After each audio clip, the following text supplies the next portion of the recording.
give us an update on Ethan? Looked good yesterday at practice. Was out there with us, so I think it's, just kind of see where he's at tomorrow, But yesterday he was fine, for the routes on air and all that stuff that he's with us and looked great. What was the actual injury?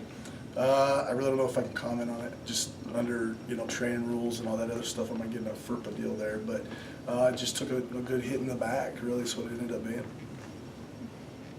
So the second quarter through third quarter, you guys pretty much dominated. Just that slow first quarter really kind of slowed you guys down. Yeah, if it's like I told the quarterbacks yesterday, okay, so it was 6 minutes to go in the third quarter. I said, okay, now this is when the football game really starts. This is when we look like a team again. And so it was. I mean, you take the block punt, take an interception on a slant, where they get a double pass, and then you get the interception for the pick six. You take those 3 plays away. Just take those 3 plays away and just improve a little bit in the run game defense, and then all of a sudden we're in a really good football game going down the stretch. And you can. The funny thing is you complete the 2-point conversion, right? You get the 2-point conversion to Mike there, and we clean that route up a little bit, and then all of a sudden you're in a football game, because we're playing a little bit better defensively. We're stopping the run a little bit, and now all of a sudden it goes to the mind game. And that was where I think I was most disappointed. We knew they were going to be a good football team, but we never forced them to get uncomfortable until late. And then even with that, they were still, with 3 minutes to go, they had a 10-point lead. I mean, they're not that uncomfortable. They're thinking, okay, they're going to run out of possessions anyway. We're out of timeouts and all that other stuff. So they never got uncomfortable. If we could have got them under 4 or an 8-point game, then it would have been a little bit different for them, because now they're going to have to convert a first down and hang on to the football, and then the mind starts working on them, right? And then the mind's like, man, we've done this before, are we going to win this game and all that? And we never did that. We didn't play good enough early enough, You can't spot them the amount of, you can't be 44-6 before you decide to play. I mean, that's just not going to happen, So hopefully we're a little humbled by it and a little embarrassed, and, we find a way to get better on Tuesday at practice. How's morale with the team? Oh, it was good. I mean, it was I think it was when you look at it, here's the whole deal. They're 18 to 22-year-old kids. You had 13,000 people to come out and watch them play, and they didn't play good. They didn't play good. We didn't coach good, and as clean as you could say it all sucked. Basically, in that standpoint. But it's like I told them yesterday. You should be embarrassed. You should be sad. And then the other thing is this: you're not a bunch of quitters.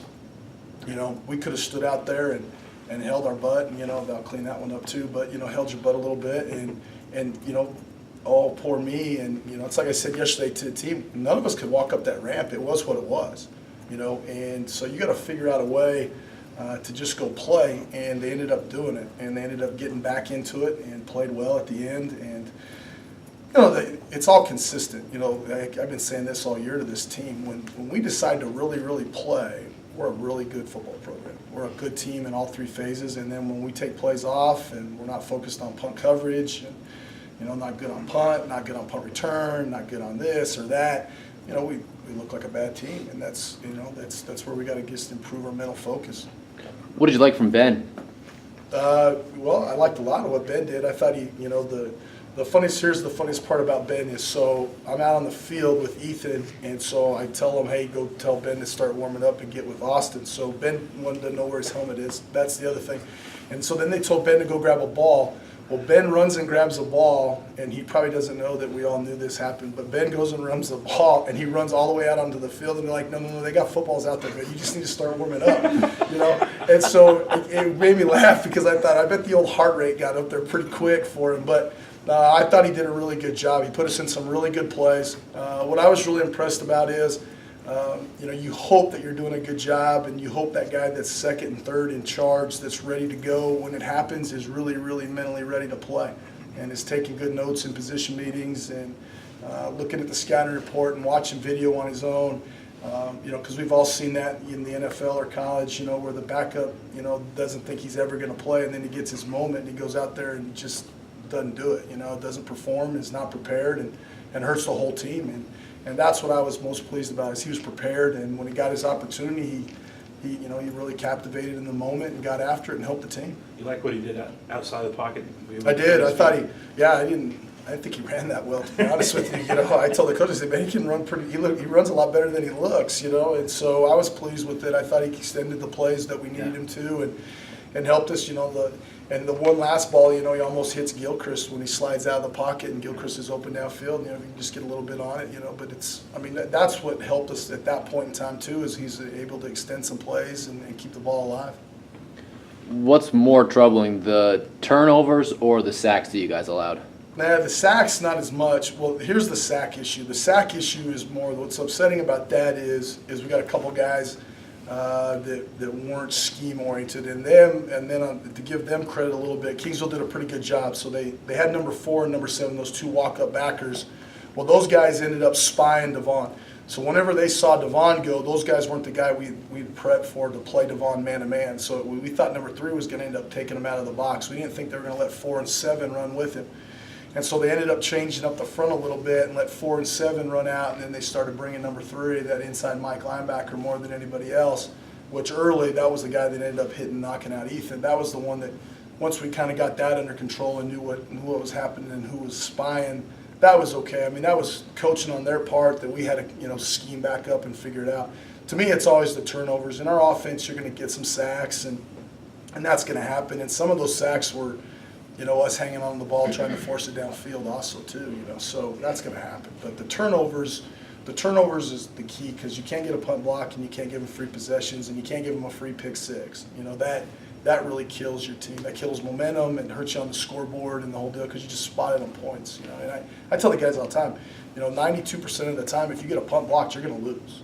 You're going to lose if you get a punt blocked. For whatever reason it is, that stat number, it holds true. It's over 90% of the time you're going to lose a game if you get a punt blocked. And so you got to either find a way to block another punt of theirs, or you got to get an extra free possession by getting a turnover for a touchdown, and we didn't do it. And so it was, that's to me, it's always the turnovers, because it's a free possession.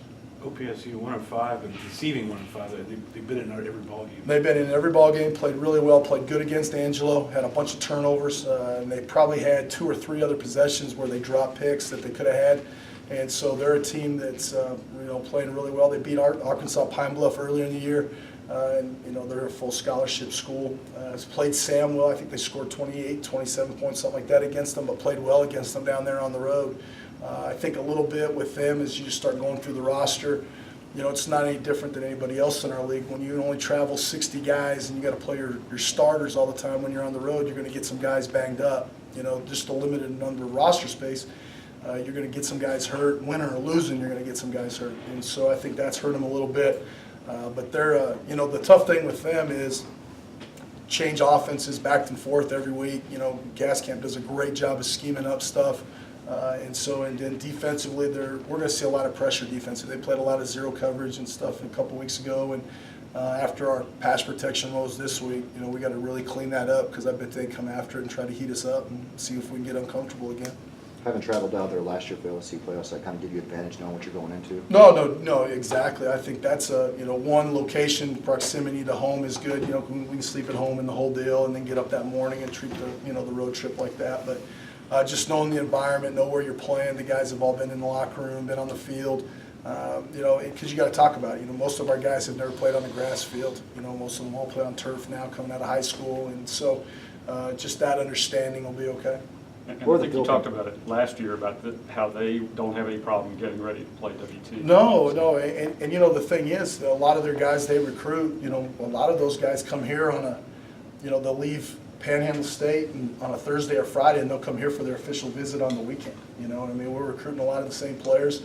And so, it's going to be one of those situations. It's probably a lot like Eastern in that standpoint. Their guys, are going to want to play against us. We're going to want to play against them. They probably know a lot of our players. Our players know them. And so there is a good little common rivalry to it for sure. What were the field conditions like last year again? It was good. It was a little later in the year, so that it was just the dry Bermuda, more than anything else. It's getting old and cold by that point in time, but it looked good on tape what I saw today. It was sunny, I think. Yeah, it's supposed to be about 90, 92, and so is that right? Kickoff, yeah. Yeah, how about that? Get you that.